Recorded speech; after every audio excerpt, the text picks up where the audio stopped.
Bom dia, sétimo ano. Hoje na nossa aula de redação a gente vai falar sobre textos fantasiosos, mais precisamente narrativa, né?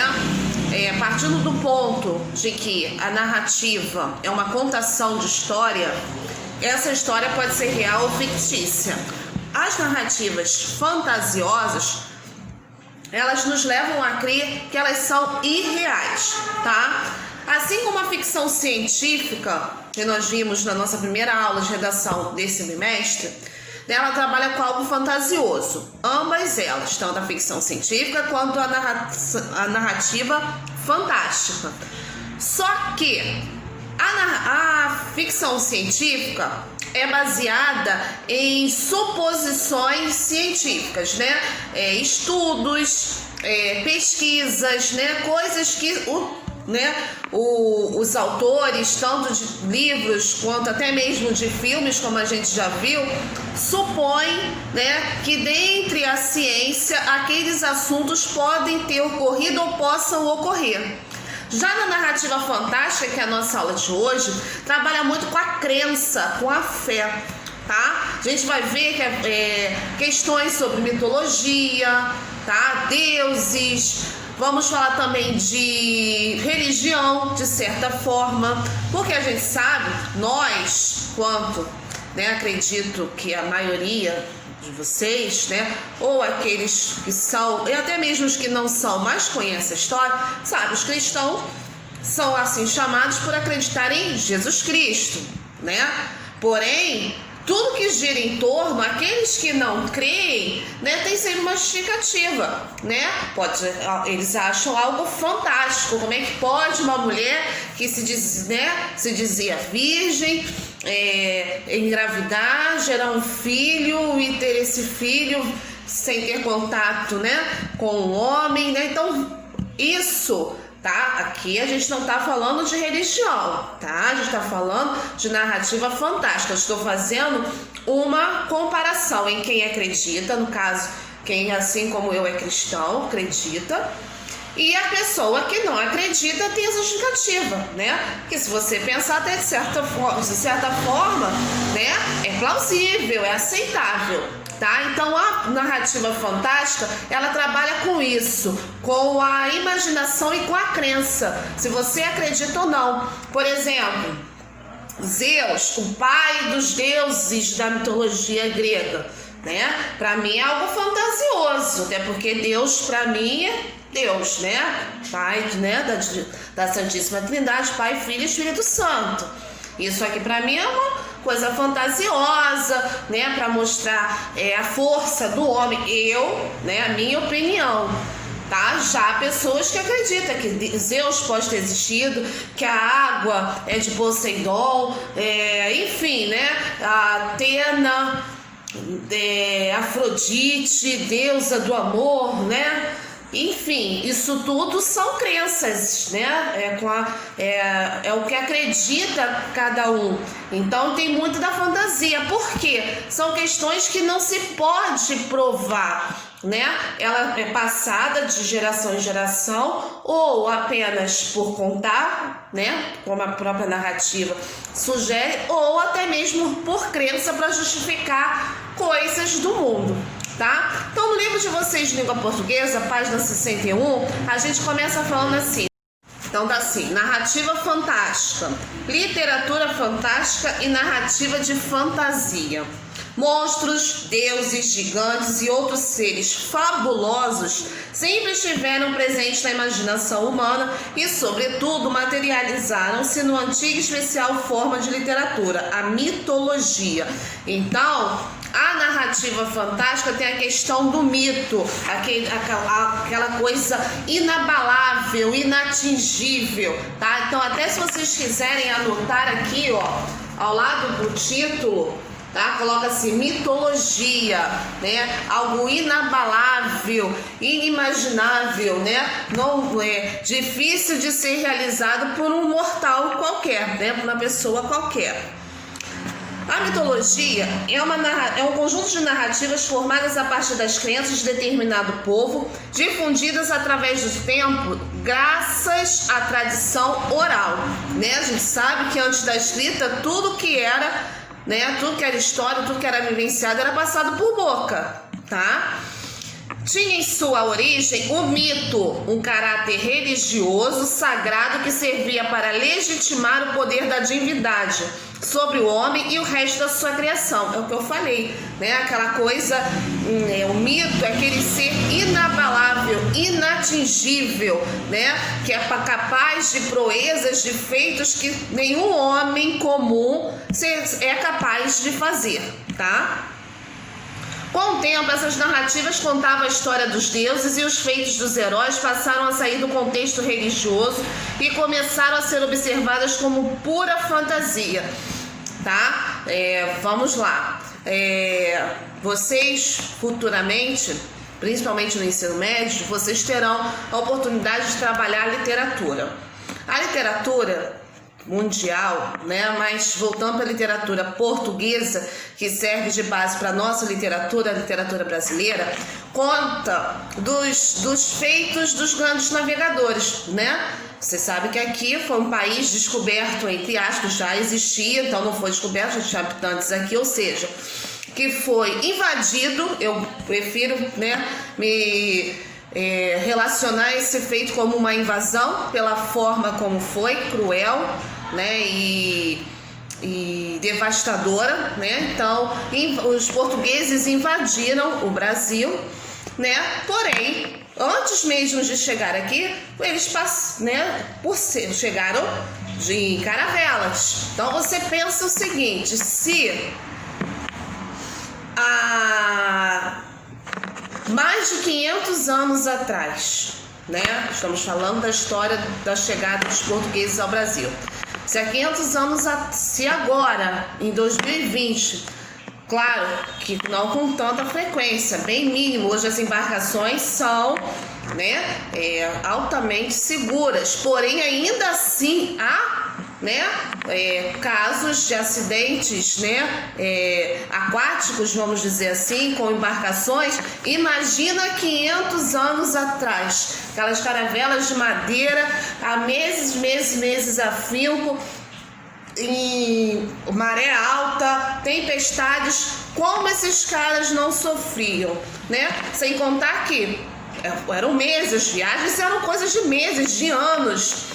Então o cara chega lá que o cara enlouquecia, né? Começava a ver fantasmas, por isso que há tantas lendas, né, de monstros marinhos, por causa disso, às vezes delírios, ou por insolação, ou por fome, por causa das privações que eles, né, tinham. Então aqueles que sobreviviam, que chegavam ao seu destino, eram considerados heróis, tá? Então o herói a figura do herói é aquele que consegue o que a maioria das outras pessoas não consegue. Então a mitologia dos deuses como Zeus, Hércules, Poseidon, até mesmo Atena, como são assim personagens que não se pode provar a sua existência, são chamados de mito, tá? Já aqueles que se pode provar, né, por grandes feitos, são chamados de heróis. Então há essa diferença, tá? Continuando a leitura aqui do livro.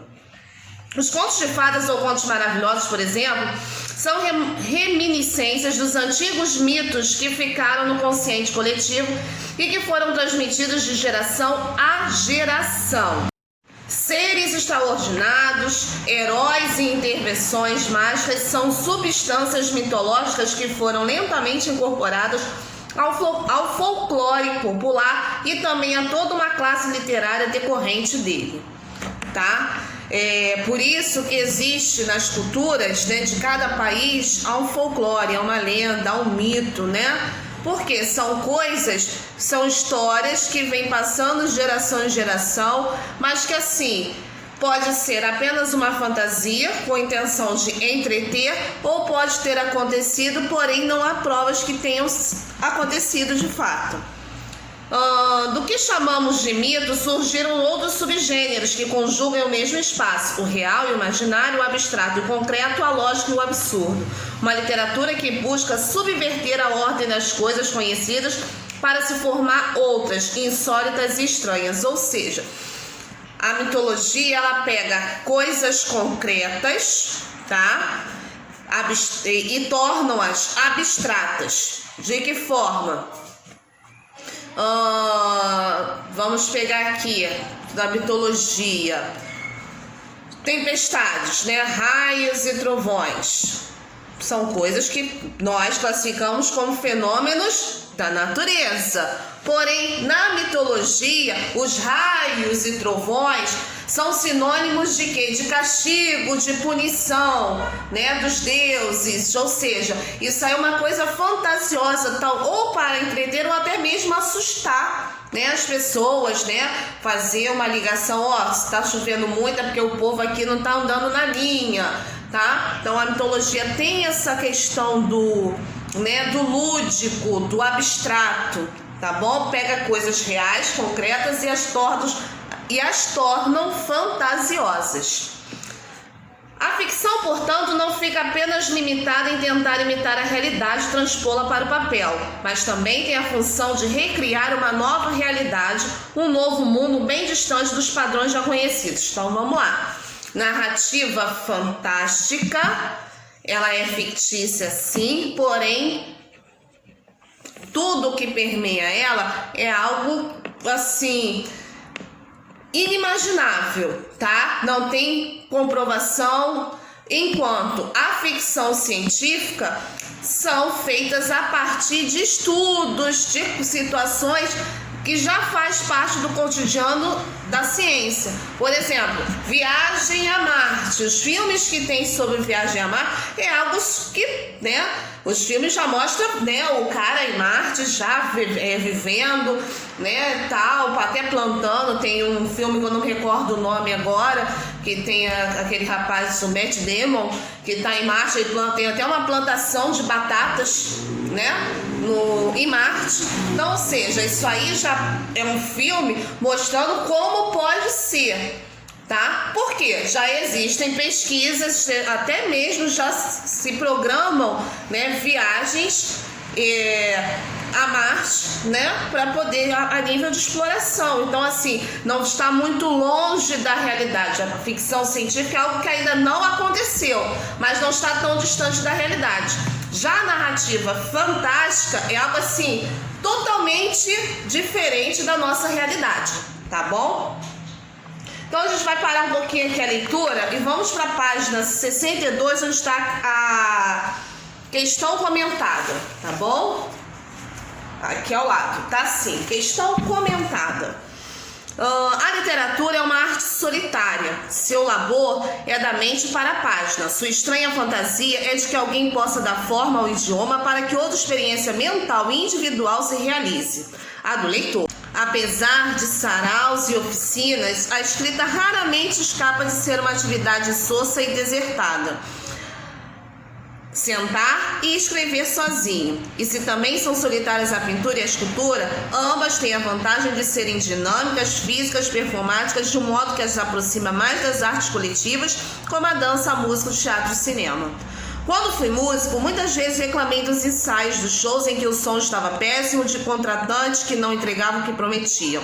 Mas, em especial, do trabalho que a difícil democracia de participar de uma banda grande demandava.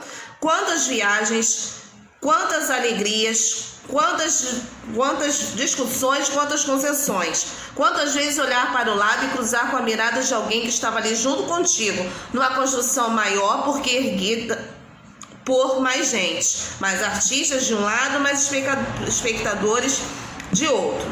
A literatura é uma arte solitária. Seu labor é da mente para a página. Sua estranha fantasia é de que alguém passa da forma ao idioma para que outra experiência mental e individual se realize. A do leitor. Primeiro parágrafo.